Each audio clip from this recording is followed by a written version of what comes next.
السلام علیکم۔ P S L 9 کے پہلے میچ میں اسلام آباد یونائیٹڈ کے کپتان شاداب خان کا لاہور قلندرز کے خلاف ٹاس جیت کر بولنگ کا فیصلہ۔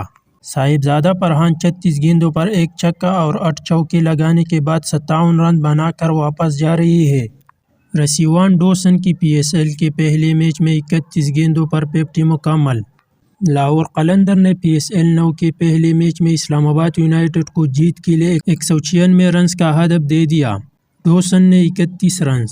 نسیم شاہ نے پی ایس ایل 9 کے پہلے میچ میں اپنی 4 اوورز میں 37 رن دے کر 1 وکٹ حاصل کی۔ نسیم شاہ پہلی بار پی ایس ایل اسلام آباد یونائیٹڈ کی جانب سے کھیل رہے ہیں۔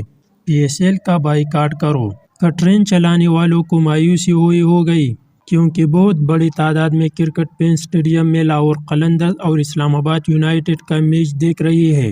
احتجاج ضرور کرو لیکن پی ایس ایل کو بخشش دو 9 سال لگی ہے یہاں تک پہنچنے میں۔ دنیا کو دکھانے کے لیے ہمارے پاس اور کچھ رہ نہیں گیا، ایک یہی برین ہے، اسے ترقی کرنے دو۔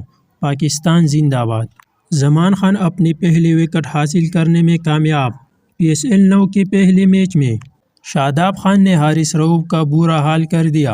یار پتہ نہیں کیا بات ہے، پی ایس ایل دیکھ کر ایسا لگ رہا ہے شاداب خان دنیا کا سب سے بہترین آل راؤنڈر ہے، آغا سلمان کو کراس کر رہا ہے، پھر حقیقت میں یہ بس نظروں کا دھوکہ ہے۔ آغا سلمان کی جانب سے زبردست بیٹنگ کا مظاہرہ، 31 گیندوں پر 64 رنز کی دلکش اننگز کھیلی۔ اپنی ٹیم کو اسلام آباد یونائیٹڈ کے ہاتھوں ہارتی ہوئی دیکھ کر لاہور قلندرز کا ننھا مداح رو پڑا۔ اس کو کہتے ہیں کرکٹ سے پیار۔